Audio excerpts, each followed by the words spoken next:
Hey, hey folks, I'm Galvani. I'm a diagnostic radiologist. Welcome to the channel. Let's once again live stream some scan reads. I've got a bunch of MRIs, maybe a few CT scans. It's early morning here in Brazil. It's only 8:30 past 8, and the queue is kinda empty, but since it's Friday, it's going to be quite full as the day goes by, because Friday it's almost weekends, and the emergency usually is quite full on weekends.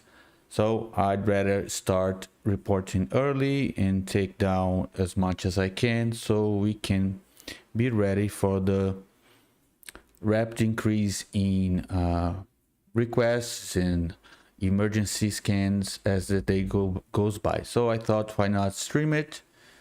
As you guys may have noticed, I got a black eye from BJJ yesterday, because why not? BJJ is kind of rough. And my left eye, this eye right here, is kind of droopy, and it's clearly black. This is white belt crap. This is what happens when you roll with white belts, being a white belt and trying to stay safe, but it doesn't really work every time. I've been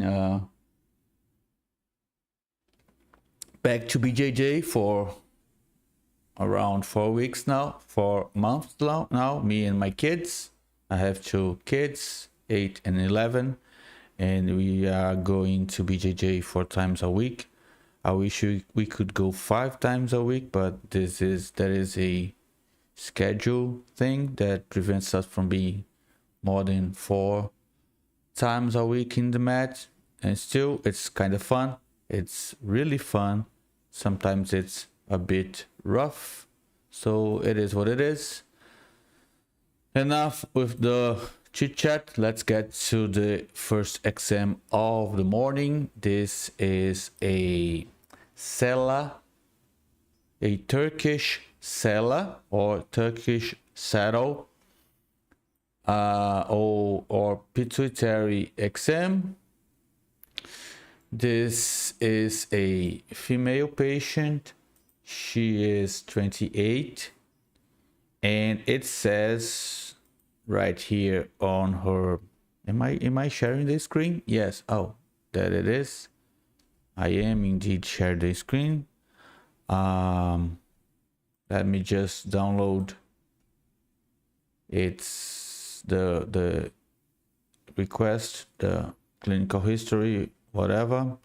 It says patient has a adenoma, pituitary adenoma, and we are supposed to make a follow-up evaluation, but we have no previous exams to compare to. So as you guys are used to know, I'm just going to guess, because diagnostic radiology is in fact a guesswork practice more than anything. So this is the neural hypophysis, and this is the anterior 2/3 of the gland. It's clearly enlarged. It's going over the top of the Turkish sella. The Turkish sella is here, the cavity is here. It isn't supposed to go over like that, even though this patient is quite young. There is another feature that tells me this case we have a actual tumor. The stem of the pituitary gland is shifted to the left. It's crooked. So if it's crooked, it's not centered. There is some sort of mass effect shifting its position from the midline to the left. So I bet all of this mass we see here, this isn't really the pituitary gland, it's just the tumor taking its place.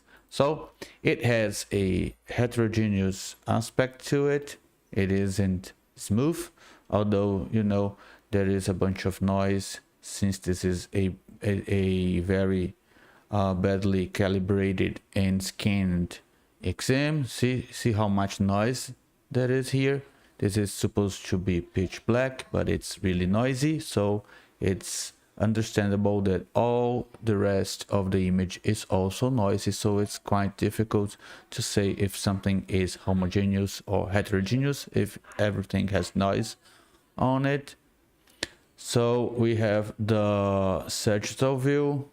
We have this is a sagittal T1 pre-contrast phase, and this is a coronal T2. See, the field of view is too large and slices are too thick.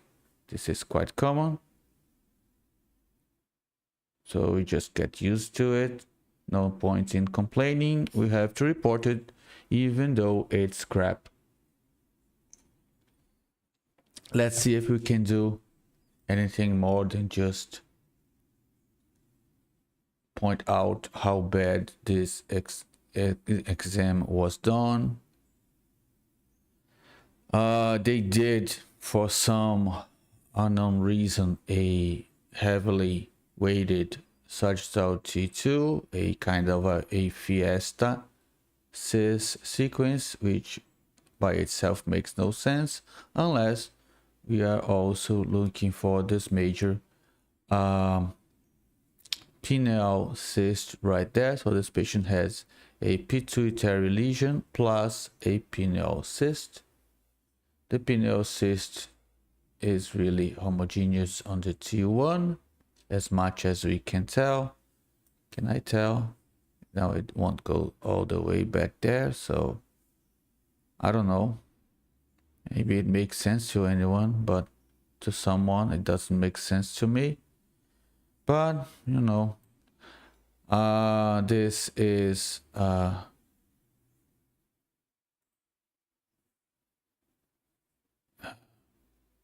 this is the adenohypophysis, the anterior portion of the pituitary gland, and there is clearly a portion that has enhancement and another portion that has none. This is quite common with adenomas because they tend to go through necrosis. Let's get a dynamic coronal sequence. So it's going to show enhancement phase after phase. See how the stem is shifted to the left. So this is neurohypophysis. This isn't what we want, and there is a non-enhancing part of the tumor and a heterogeneous enhancing part of the tumor on the anterior aspect of the gland. Let's go going, and it's still heterogeneous and it enhances and all that good stuff. So I'm going to measure it and report it. You see there is some circling of the right carotid artery right here, and it takes a bit of the cavernous sinus on the right and nothing much on the left. So it's bigger on the right, which also tells us that's why the stem is shifted to the left right there. So there is a post-contrast volumetric acquisition, which is crap. Helps no one. And this is it. Just yet another crappy pituitary gland scan. So it's 1.2. It's also 1.1, almost 1.2. Let's just grab a coronal. só coisa do neném foi marcada, que mandaram pra André. Só que é com outro profissional. Como é que a gente vai fazer agora? Lá no hospital universitário, que tava na lista de espera, né? Aham. Não tem problema não, eu falo com ela, me manda esse comprovante. Aí ficou para dia 11/11. Aí ele faz que eu ia retornar com ele 3 meses, né? Só que dia 12 ele faz 3 meses, mas aí eu tenho que retornar com uns exames. Será que dá tempo de fazer os exames e receber? Eu acho que dá. Tipo, Dá. fazendo hoje, quando, por exemplo, eu chegar, mas ele não pode ter tomado remédio. Tem que fazer amanhã de manhã. O cérebro fica o dia todo. Fica. E domingo funciona também. O cérebro também. É, de manhã, né? De manhã funciona. Aí o... Então dá de eu fazer Dá. amanhã, de manhã, porque ele não tem que tomar sem Sem tem ter que fazer tomado... o exame sem ter tomado o remédio, a medicação. No dia só. Num dia só. Entendi. Tipo, de manhã tem que ir lá fazer o exame e depois que volta e faz o exame que dá a medicação. Me dá manda esse comprovante pra mim, que aí eu mando pra ela, aí faz lá deve fazer lá um ajuste. O negócio é só a vaga mesmo, quem atende não é. É, né? É, eu imagino que sim. Aí eles mandaram agora pra ele, graças a Deus. Uhum. Aí demorou, mas saiu, graças a Deus. É, deu o quê? A última vez que eu fui pra ela, um mês. A gente não tem nenhum. É, pouco. Ficou na lista de espera. Eles que mandou agora, mandaram pra ele. Sim.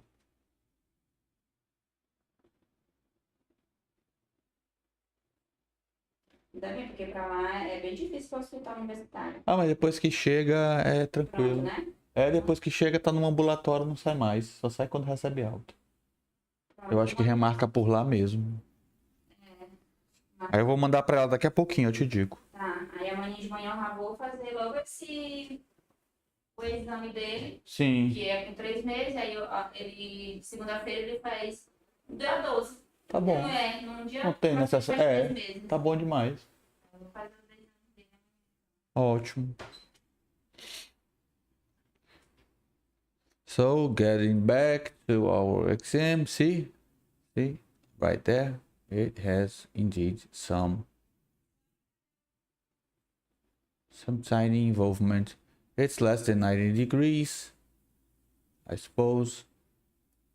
It's about 90 degrees, maybe a bit more. Just going to measure it right there. No signs of thrombosis. It's always 1.6, 1.2, and 1.2. It's a mass. It's partially cystic, partially solid. That's what it is.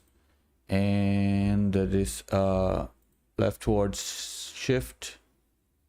A shift to the left of the pituitary stem, which is expected. So let's just quickly report it and be on our way to the next exam. So neurohypophysis is fine.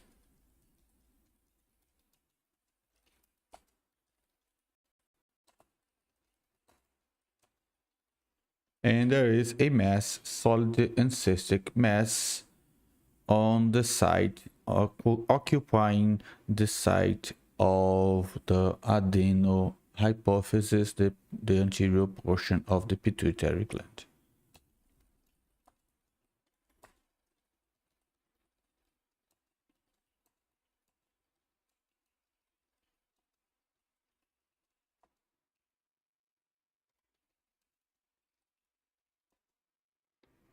Let's just it's intermediate and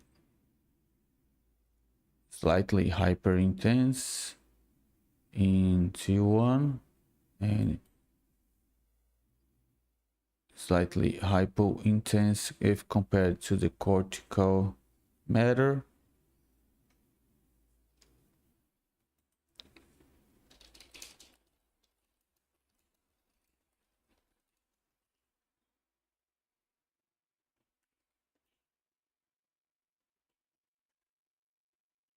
And 1.6, 1.2, 1.2 centimeters.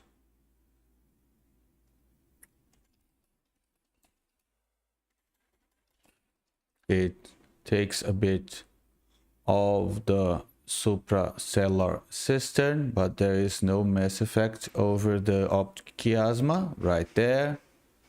and there is a tiny involvement, about 90 degrees, of the right cavernous sinus and the internal carotid artery.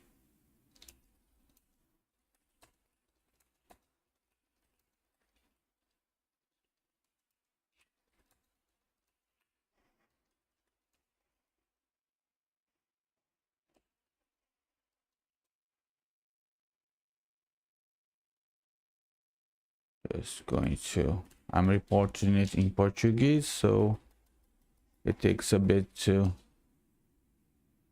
finish it.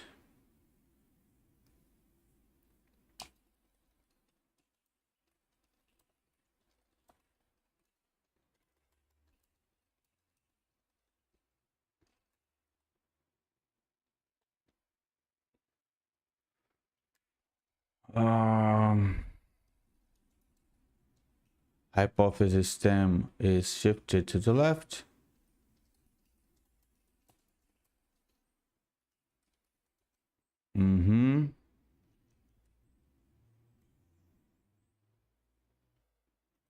Is this my?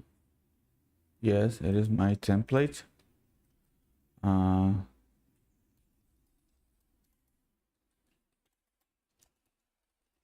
No acute thrombosis.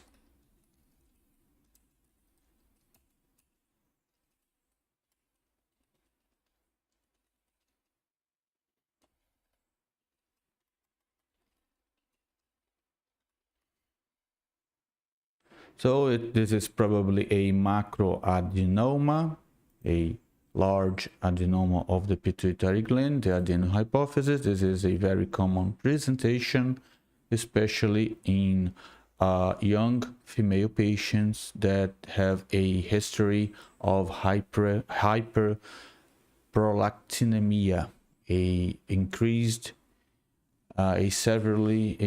manifold increase in prolactin and blood prolactin, serum prolactin values. So this is the most common. The prolactinoma is the most common pituitary tumor known to this day. So we are done. Just let me get a quick read to see if I haven't missed anything, mistyped anything. Just a second.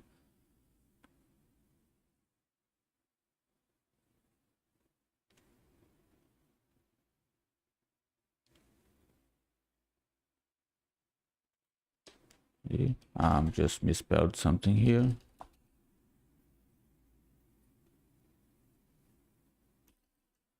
So we are done. Let's move to the next one.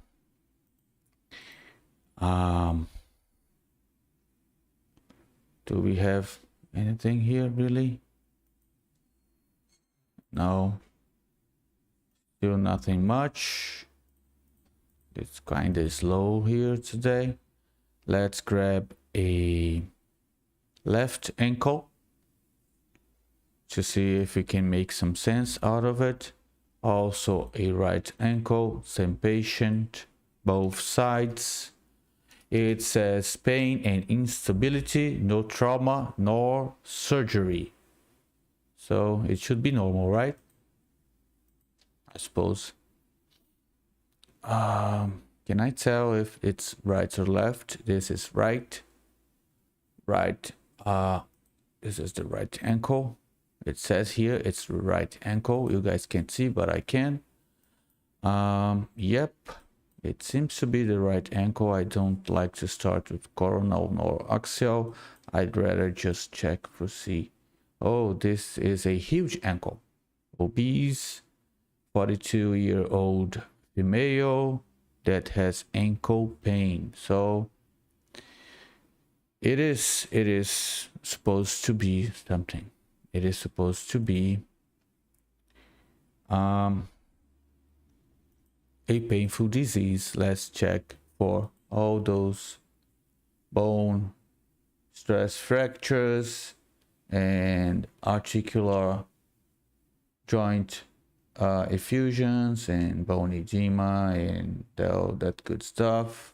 That is quite painful. So this is the sagittal view. This is a T1, no fat saturation. This is a PD or a T2, usually a PD, a proton density weighted image.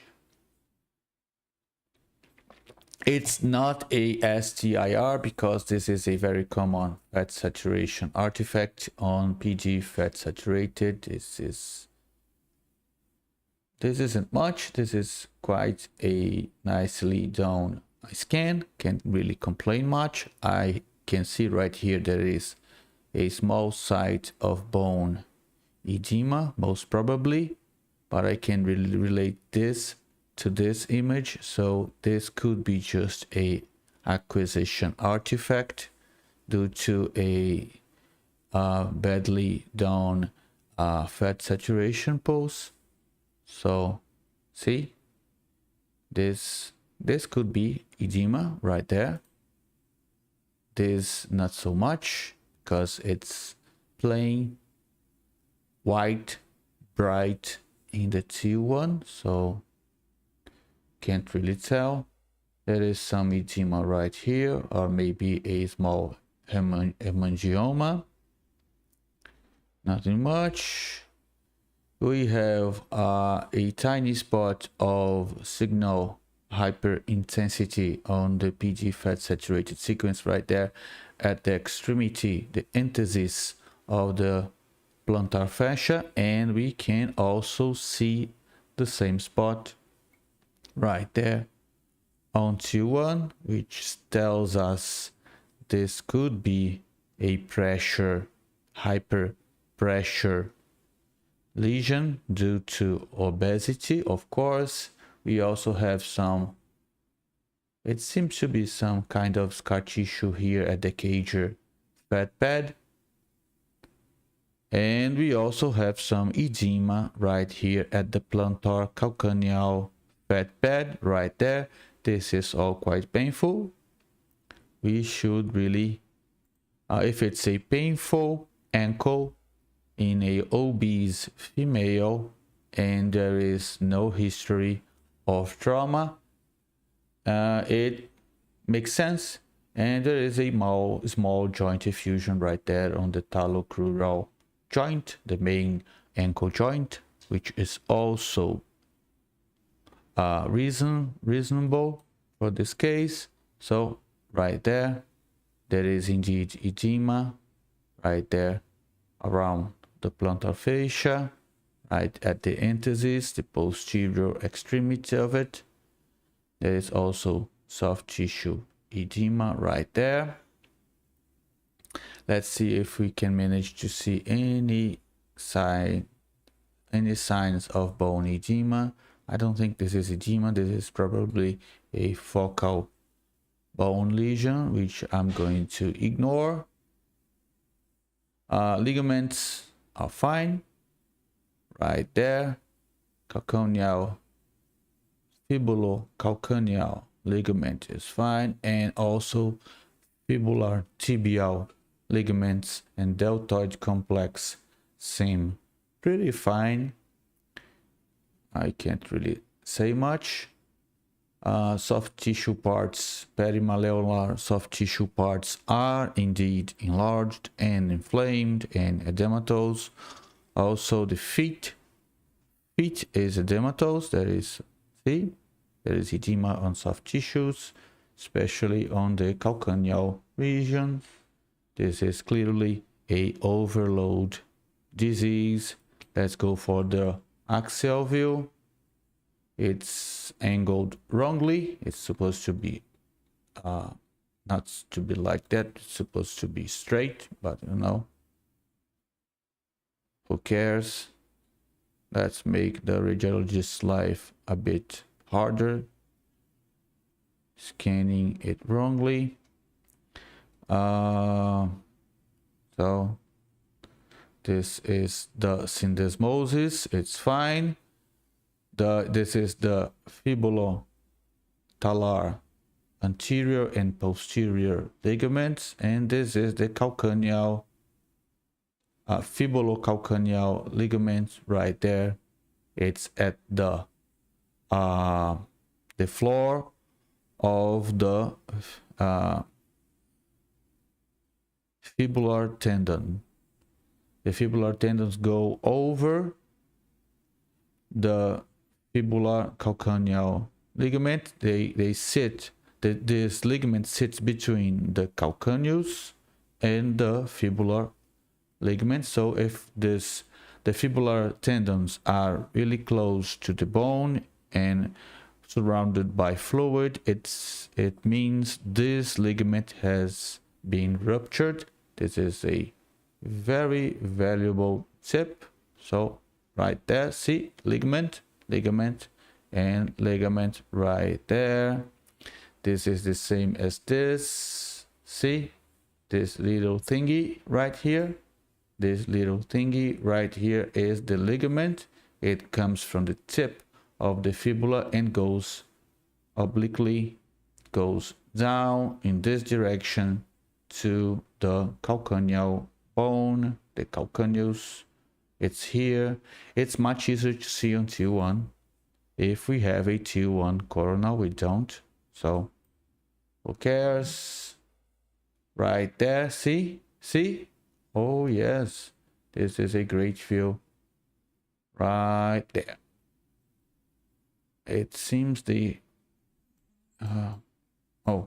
right there. So it's there, it's straight, thin, and it's just as healthy as it can possibly be. So there is indeed some sort of fibrous tissue right there, fibrosis of the Cager fat pad. This is probably a sign of a previous Cager inflammation. So this isn't the first time this ankle suffers. And I bet we are going to see the same setting on the other side, on the left ankle. So I'm sorry. Let's just report this quickly so we can go to the next side and put down some of these scans in this first hour of reading. So we have a small effusion right there.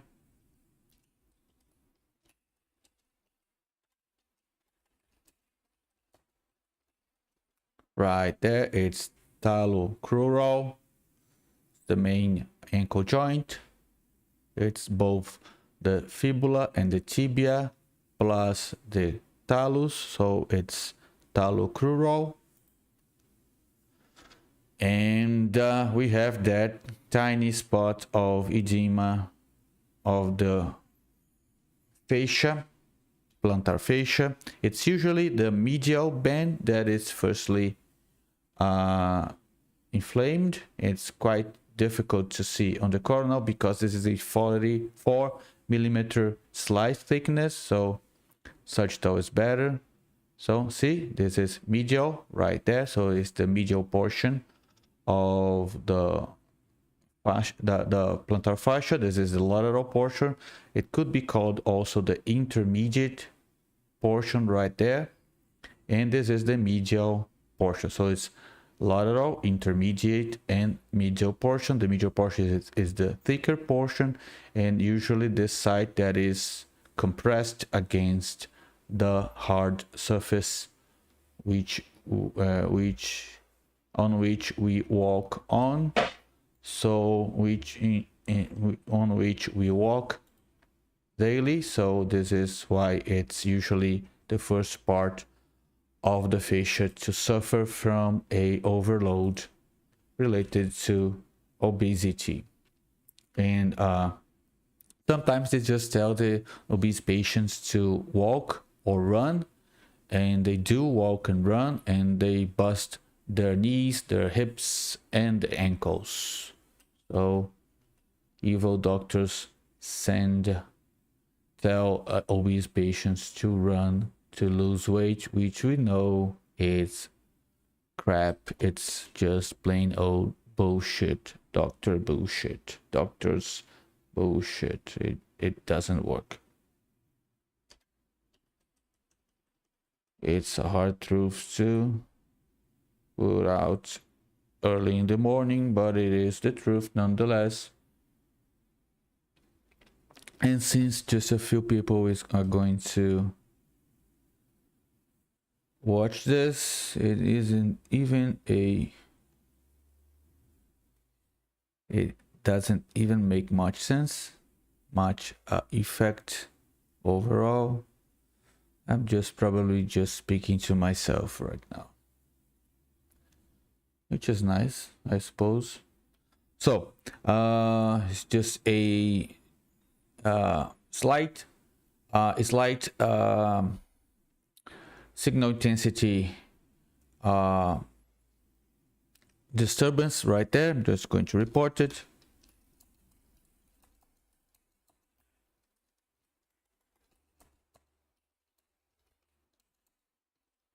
So medial bend of the plantar fascia.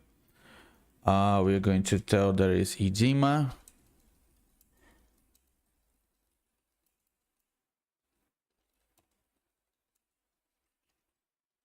The plantar fat pad.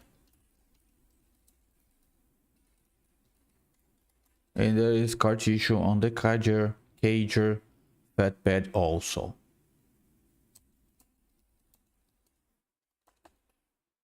And we also have, what did you have? Did we have? We didn't have much, did we? Just soft tissue edema. And fibrosis right there. Is some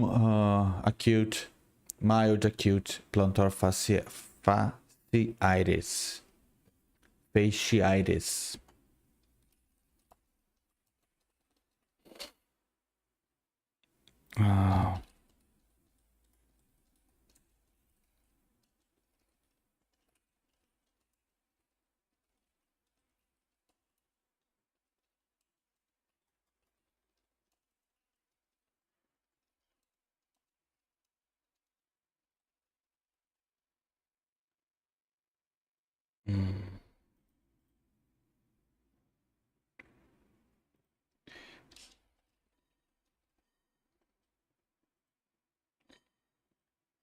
That's it.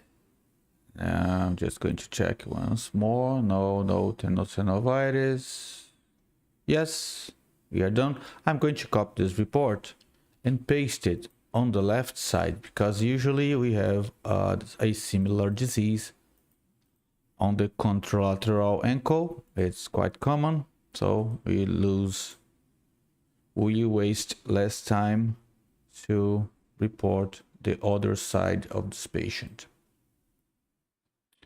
So let's just find where I think I didn't download it. Is it right? I guess it's not downloaded. Now it is. Where is it? It's not here. I can't really find it. It won't download. It only has the right side, so I'm just going to send it back because there are no images from the left side, only the right side, so why bother?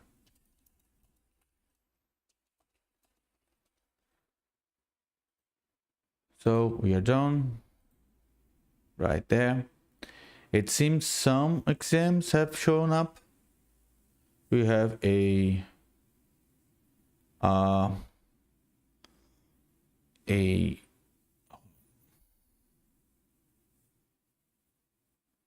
patient that has 3 exams here. It's a lumbar spine and both hips. Seems fun. What do you guys think? I think it could be fun. It could be interesting. Just clear old exams. I'm going to download all three exams. It's coming. just a few more seconds and we are going to have a screen full of images. Bear with me. We are 37 minutes in and we have reported a whole lot of 2 scans. Seems kind of slow for my taste. What about you guys? Leave in the comments below. How's the stream doing? Am I too slow? Am I putting you guys to sleep? Just tell me. Do I need more coffee? I believe so. If you are enjoying this live stream, don't forget to hit that like button. It helps out a lot. So this is a T2 sagittal acquisition series. It's a badly scanned exam because the field of view is wrong. It's too big, and the weighting is wrong because the fat tissue right there is brighter than the medular, the fluid, the spinal fluid right there. So spinal fluid should be brighter than fat, so we can properly tell if there is inflammation, infection, trauma, and whatever we are looking for. So we have a fat saturated sequence that is mostly just noise because, as I told you guys, it's a crappy exam. Once more, we have some fluid inside the facet joints right there, so it's synovitis or some sort of hypermobility lesion. Also, we have a L4 L5 ligament right there, strain, which is also painful. This patient has disc herniations and bursitis. No trauma nor surgery. She is a 71-year-old female. So we have right there a extruded disc here, another here, and yet another here, and a tiny protrusion right there on L5S1. So this is 1, this is 2, 3, 4, and 5, and this is S1 right there. So we have localized our vertebra, and we can properly put a T1 right there. So this is probably the worst segment of the spine. There is some fat substitution right there. Is this edema also? Some edema right there. So this is Modic 1 and Modic 2. Both edema and fat substitution of medullary bone. Let's grab a axial view so we can see how shaky this exam is. It's quite shaky. See, oh, they did it. See, oh, this was really well done. See, oh yes, great exam. Congratulations to the technician. Right there, and it stops here. I suppose there is another sequence. Yes, there is. Of course, with a huge field of view, because why not? Huh? I can zoom in, I suppose. And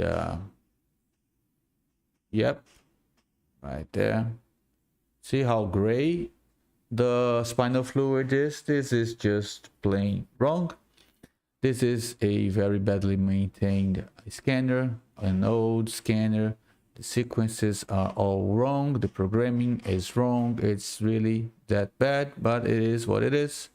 We can't really complain much. We just have to report, no matter how crappy the exam is. And they did it a even worse job on the hips.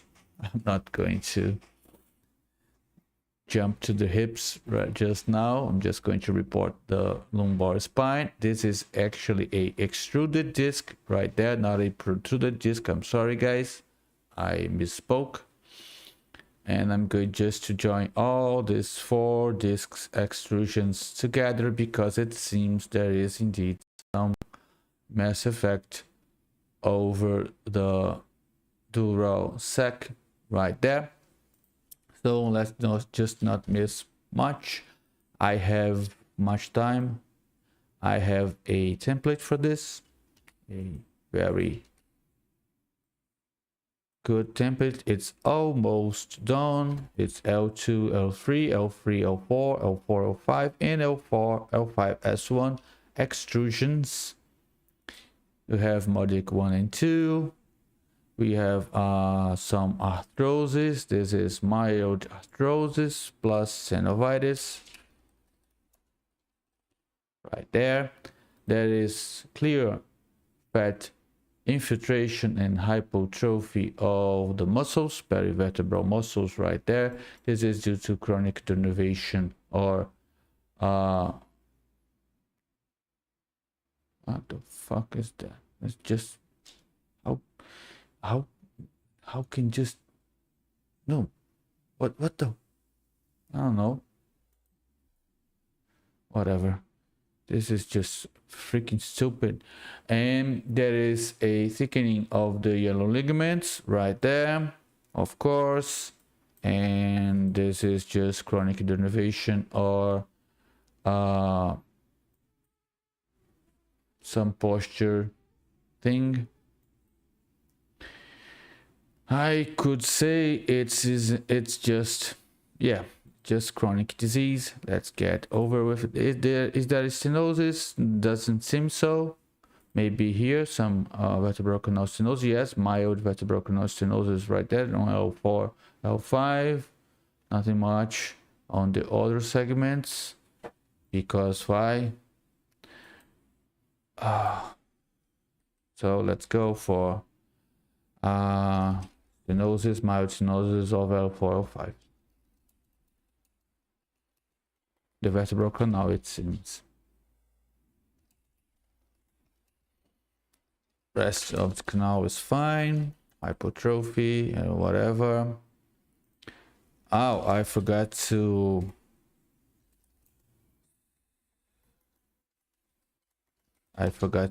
describe the strained ligament right there.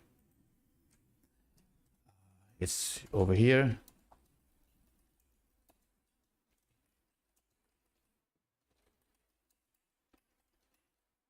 Right there.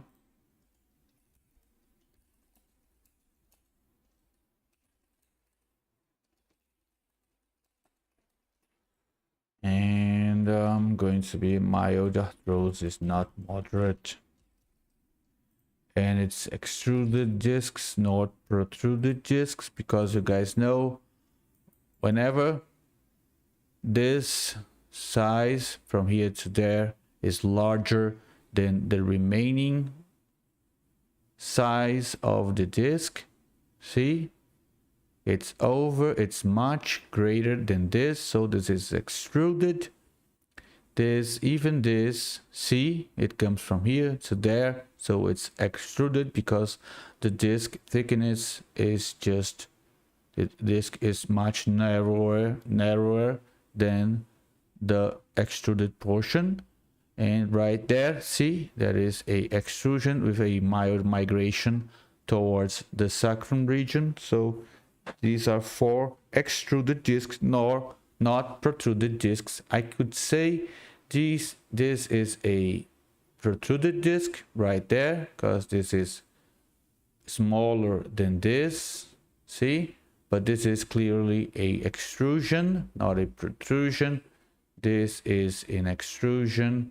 This also extrusion, and there we have an extruded disc also. So extrusion versus protrusion, this is how you tell.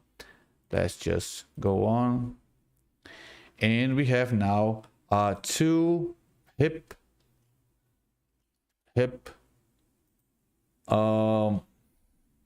scans, which were done in the worst way possible.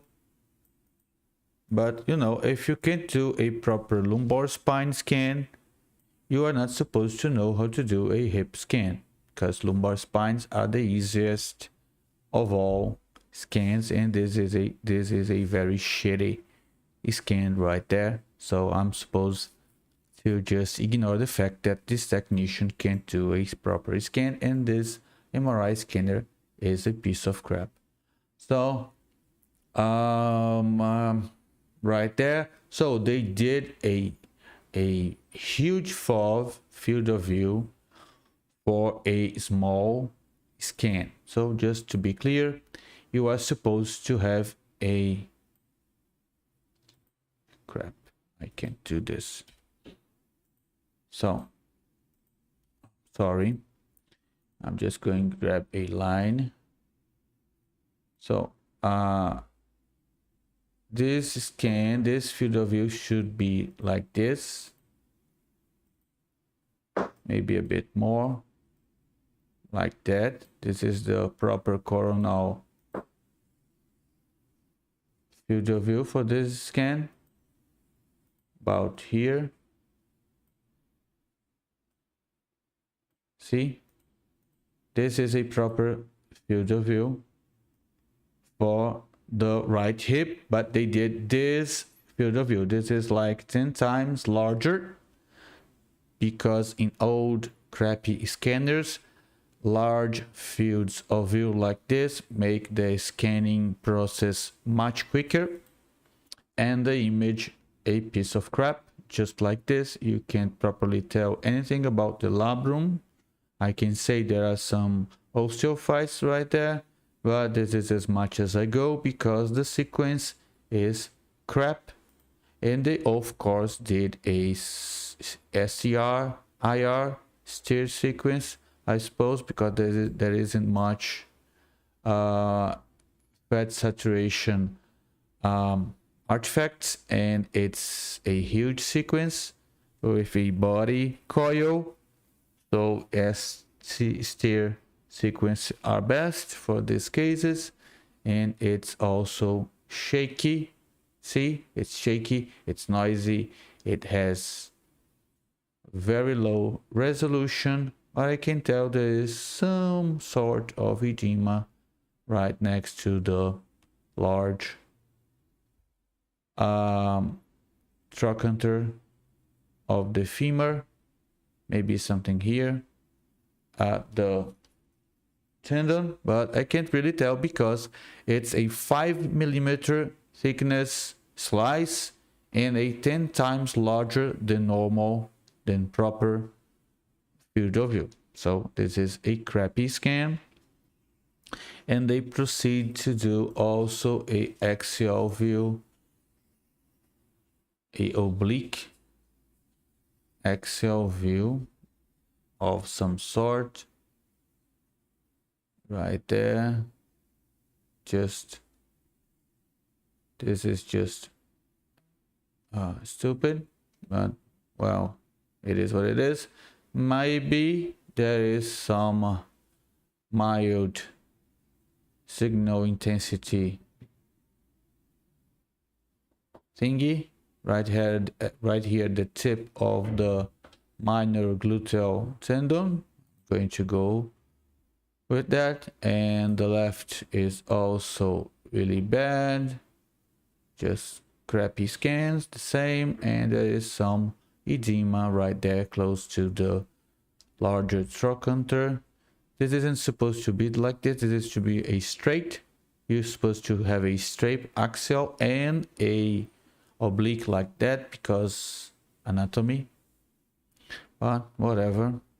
And they, for some stupid reason, did a very noisy, badly weighted coronal sequence. See the difference between this and this? If you are doing this, why are you losing time doing this? What is the meaning of this stupidity right here if you are doing this? It isn't even properly they don't even relate to each other. They are just different markings. Just Oh god. Let's just finish this crap up and move to the next one.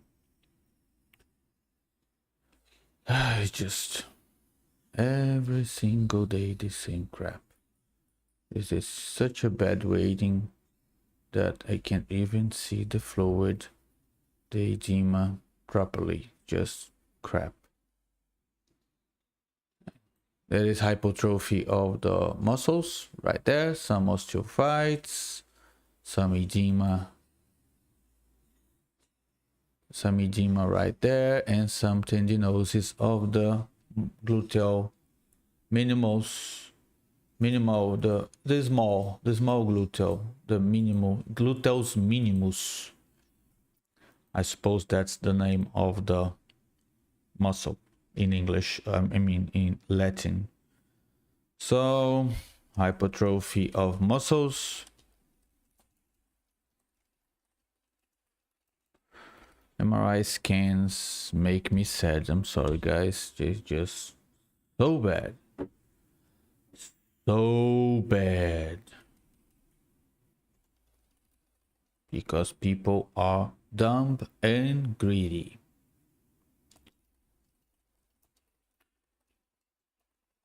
The greedier and dumber, the worst scans you can get. Just small osteophytes on the acetabulus, and I can't really tell anything about the labrum because this is crap.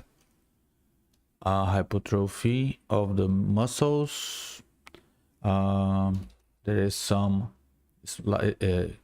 mild tendinosis of the gluteus minimus.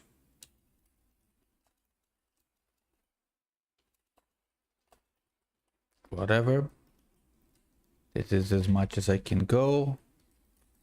And here we go. Just going to check for this. This is just crap. There is no proper axial scan. I can't say much about a bunch of stuff because it's impossible to properly evaluate anatomy like this. I don't know who told this person it's supposed to do a hip scan like that. It's just stupid, freaking stupid, just plain stupid, useless scan.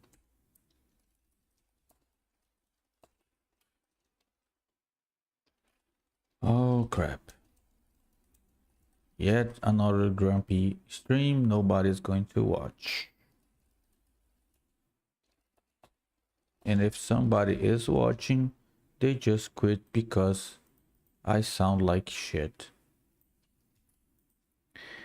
So let's just go for the next one. The left, there is some mild major trochanteric bursitis right there. Whatever. Which put it right here, right there.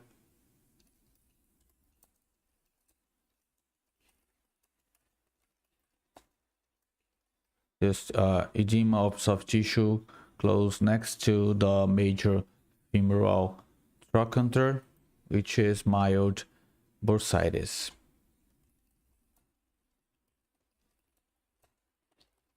It's quite easy to see on the left and it's really missing on the right, maybe a bit right there, but this kind of hyper intensity is quite common and it's not usually a bursitis thing. It could be, it's not supposed to be, and I tend to make it tends to make to my report if it's bright enough and if there is some collection of fluid that we could properly tell is a distended bursa. In this case there is no collection of fluid, although even if there were, we couldn't be able to tell because of the poor quality of this scan. But whatever, let's finish this up.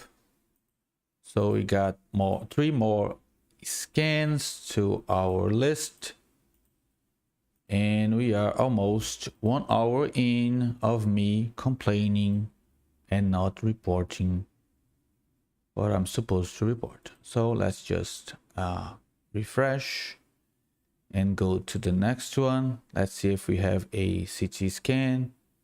We have a CT scan right here, a abdominal CT scan, which is much better than those crappy joint MRIs, in my opinion. It says she has gallbladder stones and it's complicated. I suppose it is. Just hit download. It says it's non-enhanced, but there are 2,550 images for a abdominal CT scan. So probably they did a wacky scan. Let's just see if we can tell why this scan was done. It says gallbladder stones, but we know less than 30% of gallbladder stones are properly seen on CT scans. You should get an MRI or a sonography for this, because no, it makes no sense. And of course it's enhanced, and by they didn't properly put in the data here at the system, so it says unenhanced in some section of my system, and it says enhanced on the part on the exam request. So this is a female patient. She is 35. Yes, she's 35, and she has some kind of gallbladder disease that needed to be assessed by a CT scan, which by itself makes no sense, but whatever. Sense has gone through the door a long time ago. So we have a pre-contrast phase right there. It's properly done, and I can see the gallbladder stones. Yes, I can. And I guess you guys can see it too. If not, I'm going to show you guys in a moment. So it's right there, just that. And we have a arterial phase, which makes no sense for an acute abdomen, although it's properly done, I suppose, just to serve the patient with another high dose of radiation for no meaning. Why not? And we have a portal phase that I suppose is properly done too. Yes, it's on time, properly done, thank God. Right there. No, it took off a bit of the liver, but whatever, who cares? So let's go for pre-contrast and post-contrast portal hepatic phase or venous hepatic phase. Might be a small enlarged spleen right there. I'm just going to do an MPR to take that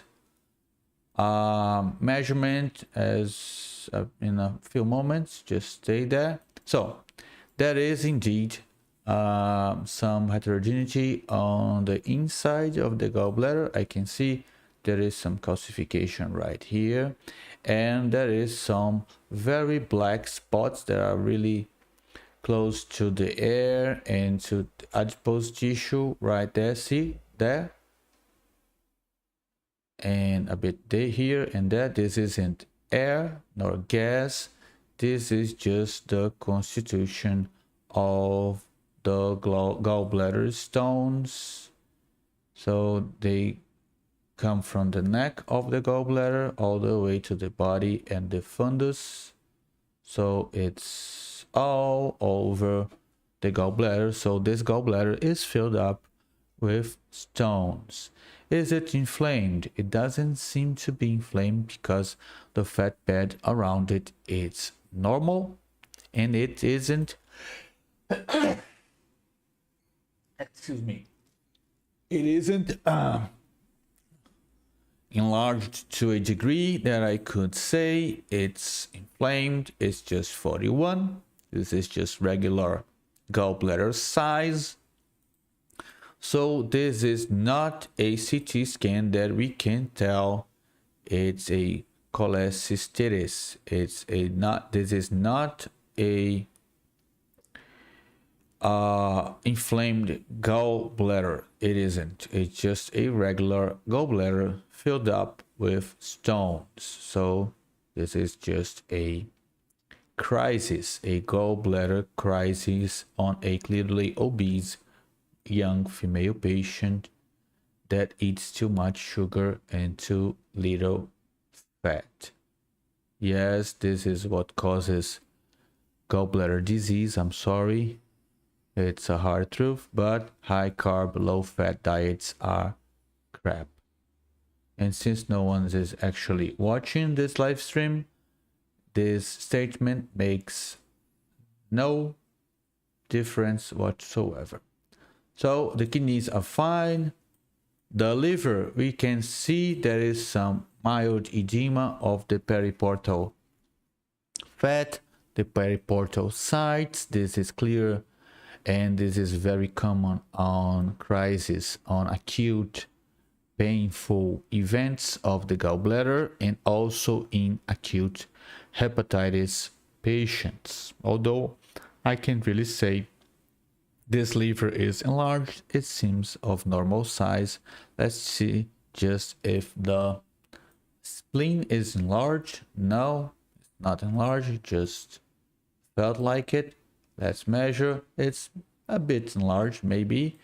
It's supposed to be less than 12, and it's 12.2, almost 12.3. So if I bring back my calipers right there and I put them in the proper location, it's going to be less than 12. So there is no splenomegaly nor hepatomegaly. So coronal is for kids. We are real grown men, so we don't do coronal, we just do axial. I'm sorry if you are offended. Go practice more your axial skills. So portal vein is fine.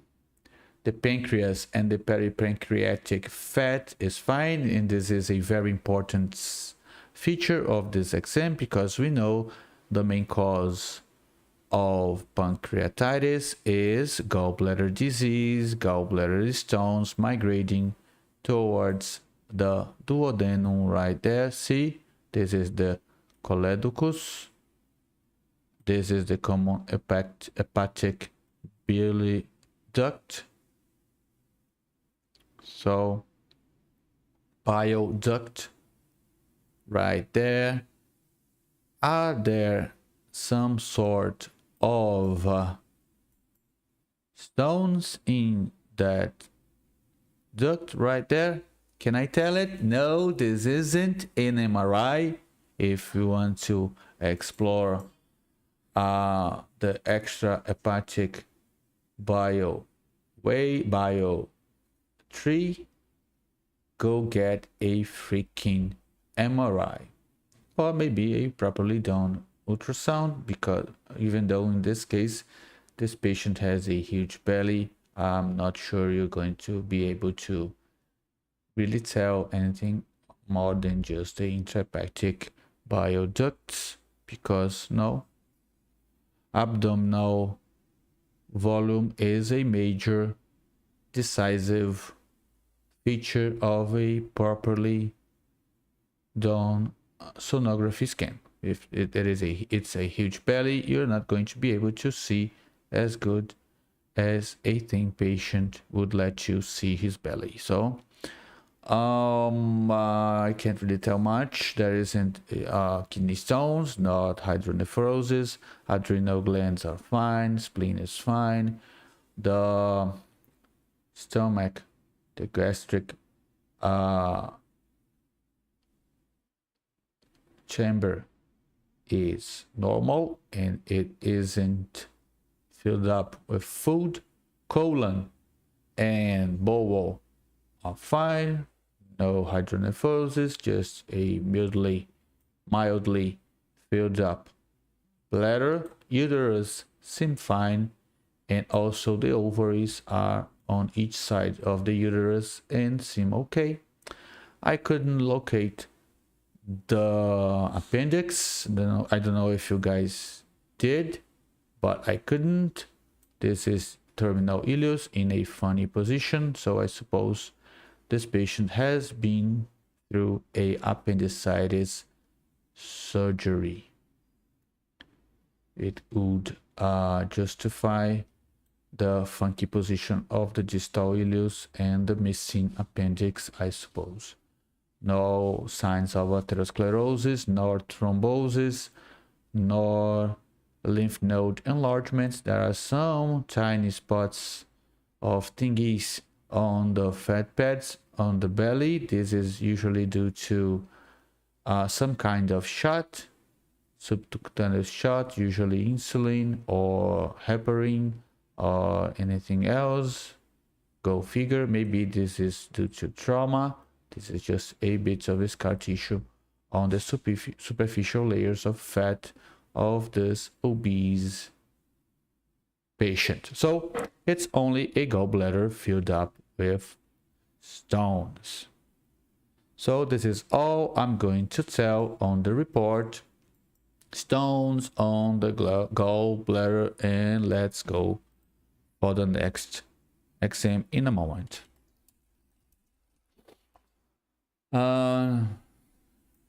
Just filled up with stones. And I'm going to summarize it as cholelithiasis. I suppose this is how you call it. It's CHO cholelithiasis. Maybe it's cholelithiasis. I don't know. I'm sorry. Gallbladder stones, plain simple. And here we go. Just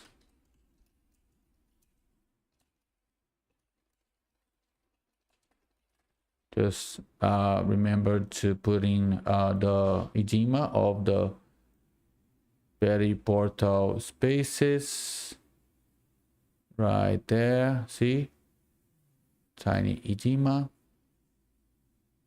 and maybe there is some mild, really mild right there, dilatation of the intrahepatic bioducts, and let's just measure this choledocus. It's 7. It's a bit enlarged, so I'm going to report a mild dilatation of the biliary tree, which is quite common on acute gallbladder stones settings.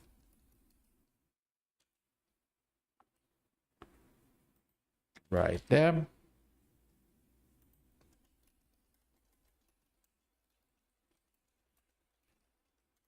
Just summarizing it, and we can go to the next one. Right there. Yeah, cool. Let's grab a CT scan of the head.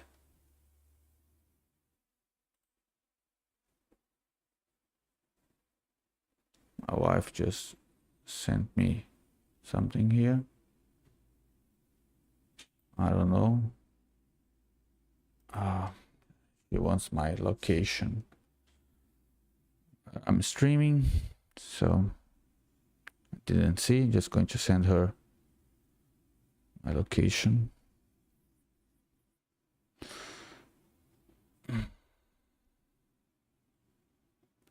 There we go.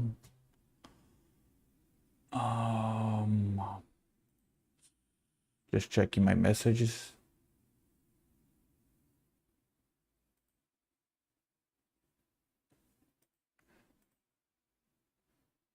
Yes.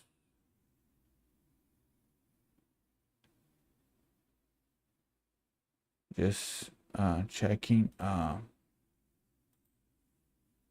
there. So let's get that brain CT scan on the screen. This is a male patient. He is 88 years of age.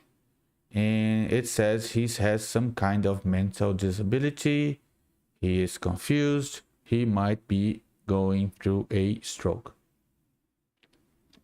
So let's go look for acute stroke signs in a elderly patient. Let's just hope they could manage to do this. Oh, they did a contrast enhanced stroke exam. Oh god. Yes, they did. Why not? 88 years of age, stroke with contrast enhancement. Come on, man.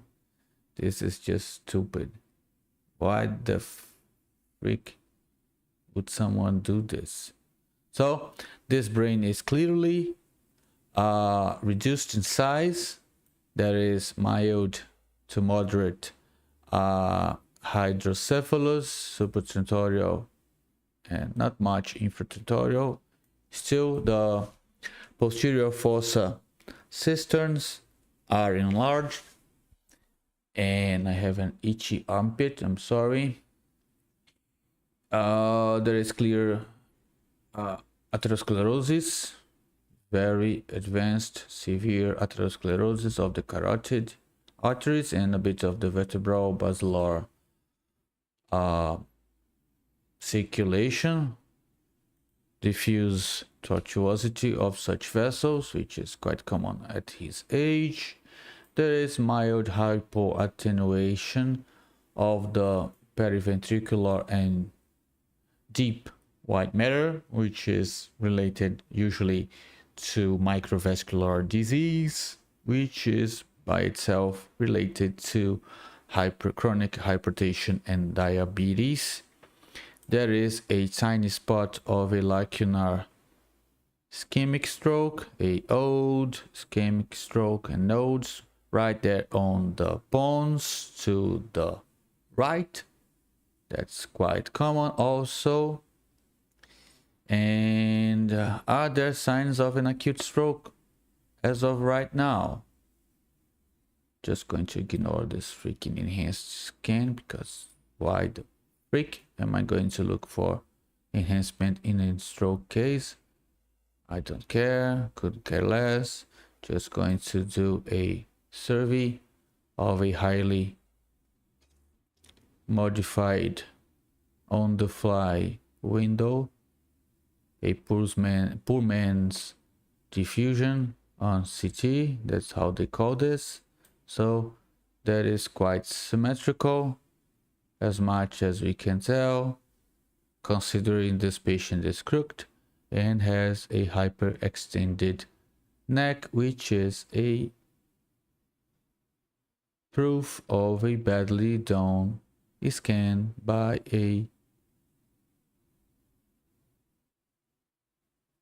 untrained technician.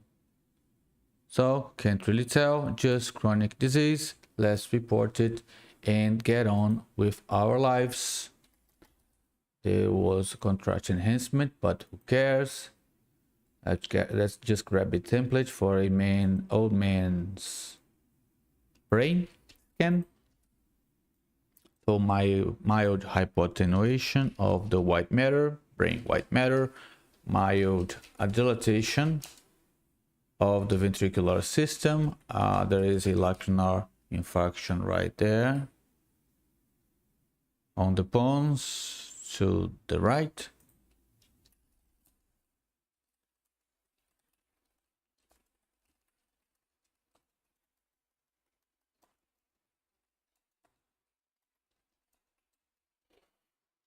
This is what I have to say, and nothing much, just that.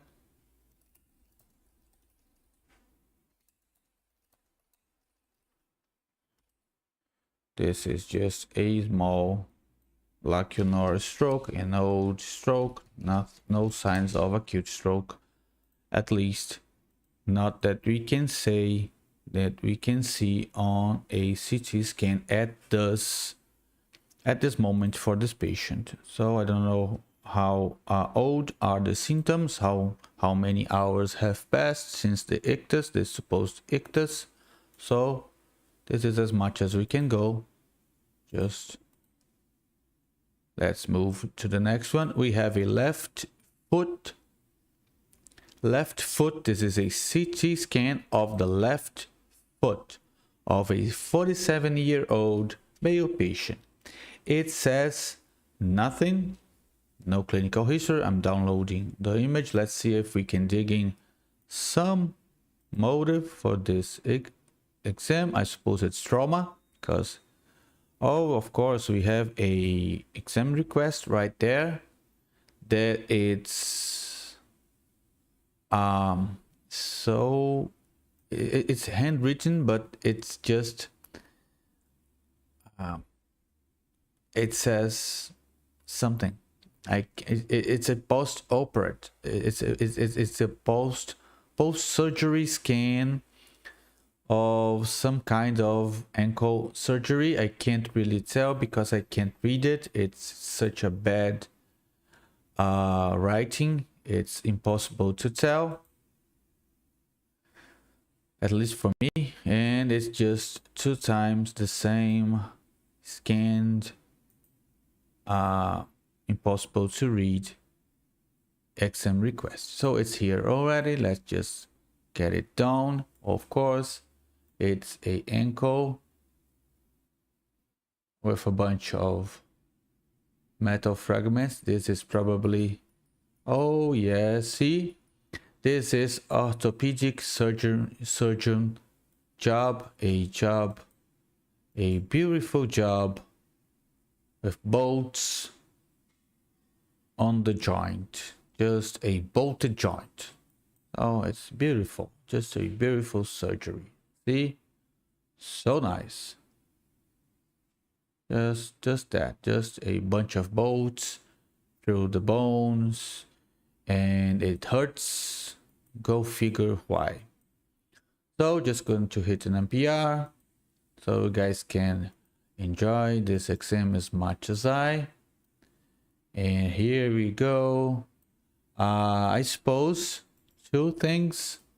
I suppose this patient had a fall on his feet, trauma, and he had a major fracture of the calcaneus right there. See, major fracture there. They put a bolt through the calcaneus, and the bolt helped heal the joint, although it's not very well positioned. It as much as it can be done, I suppose. And there is a calcaneal spur right there, a plantar fascia spur, a bunch of plantar fascia spurs right there. And he also had a comminutive fracture of the talus of the neck, the anterior portion of the talus.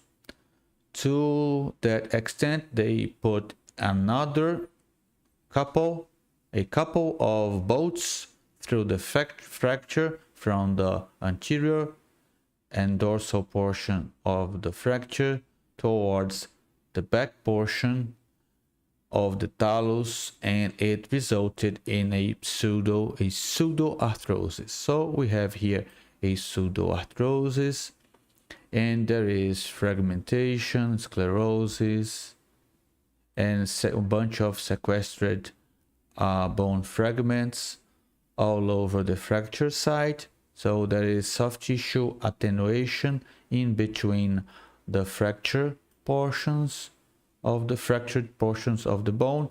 This is clearly a major possibility for a chronic osteomyelitis, a chronic infection of this bone, because there is metal. This is a post-surgical patient. This has happened a bunch of weeks ago, at least 4 to 8 weeks, because we have a healed fracture. And of course we have the three major signs of bone infection, which is sclerosis, sequestered fragments, and consolidation. So we have densification of soft tissue right there. We have non-consolidated fractures. We have a bunch of fragments, sclerotic fragments separated from the main bone fragments. So this is probably a chronic osteomyelitis patient right there. Also, we have arthrosis of the ankle, of course. We couldn't be without that.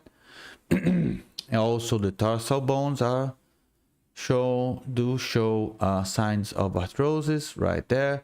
The navicular. Oh, I'm sorry. I'm all wrong about this. I'm sorry. This isn't fracture. This is in arthrodesis. Now that I'm just, yes, you guys are clearly screaming at me right now. This is a destroyed scaphoid bone, and the talus is just from here to there. This is an arthrodesis. This is a scaphoid, talar scaphoidal or scaphoid talar. I'm sorry. It's also called a navicular bone. So this is a navicular talar arthrodesis. They put this both through the two bones to make them a single bone, but they didn't properly fuse together. So yet this is a pseudoarthrosis, not a proper arthrodesis. I'm sorry, got carried away. Still, it seems like there is some infection right there. I didn't just realize there was a, yeah, see, fragmented scaphoid bone right there, and a destroyed talus. Yes, and there are even cavities around the bolts, which are missing here. See, this bolt is well placed, no cavities around it. And this is a bad bolt. There are cavities around it on the scaphoid bone. There isn't a fusion right there. There are sequestered bone fragments all over the place, and also sclerosis and deformities and some sort of erosion all over the bones. These are clearly, see, clearly sequestered fragments right there. So this is most probably a pseudoarthrosis with clear signs of osteomyelitis, chronic osteomyelitis. There is also arthrosis of the syndesmosis right there, the distal talofibular, tibiofibular syndesmosis. And this is, as they call, a shit show. So let's report it. There is diffuse demineralization of bone.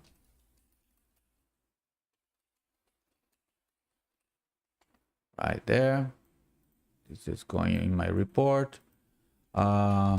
Deformity and a fused consolidated fracture of the calcaneus.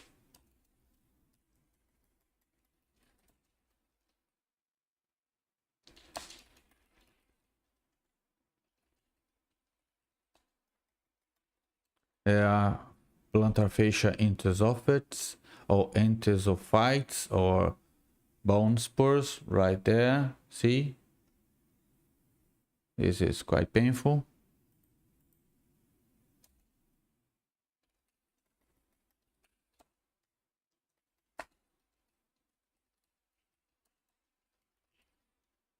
I'm just going to say there is metallic bolts right there on the calcaneus.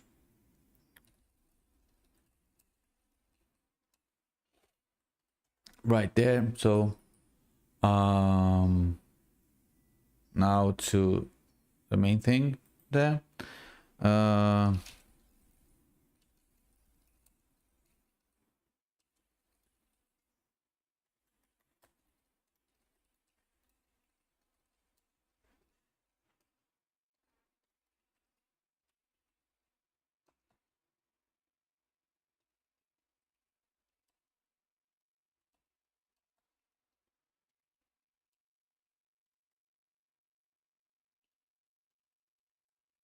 So there is a navicular bone, arthrodesis. I just said there are signs of bone erosions, deformity, sequestered bone fragments, and pseudoarthrosis.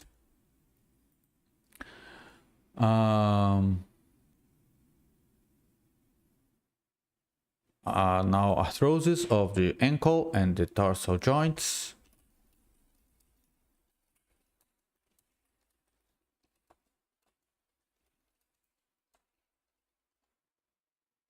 We have hypertrophy and fat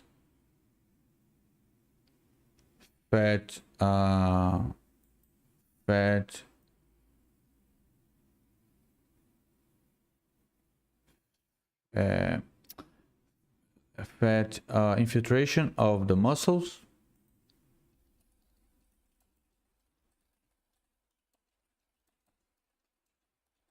And we have edema of the soft tissue parts, and we also have some sort of right there, articular effusion right there. So just going to add that in.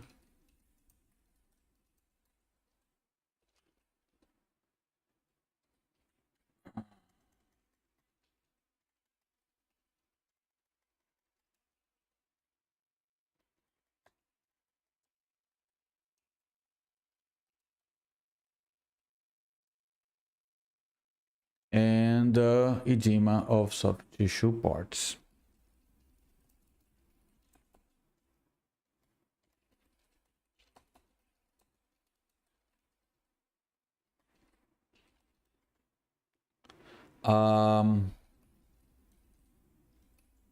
Let's go just to summarize this.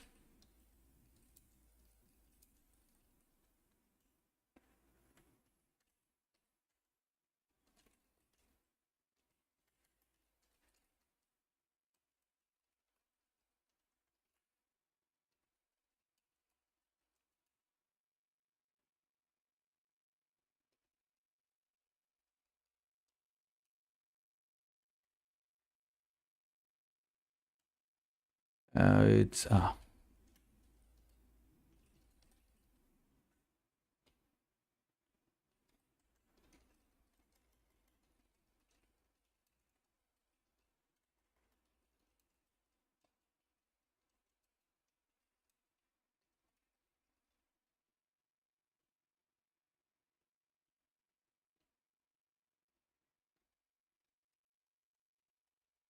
hypertrophy of muscles and soft tissue edema. So this is it. We are done. This is the worst case scenario for a treatment for a ankle fracture for sure. This is usually a very difficult chronic recovery, usually requiring a bunch of surgeries and antibiotics and in hospital stays. Oh crap! Crap! Just freaking lost mine. No, just crap. I misclicked and lost my entire report. Yes, of course. God damn it. What size it is? It's the foot. Yes. I just hate it. So I just lost my report. I'm going to have to re-report it, and I'm not going to bother you guys with that. We are already 1 hour and a half in, and I really thank you for watching, and hit like and subscribe to the channel, and I'll see you guys in the next stream, most probably on Monday. So see ya.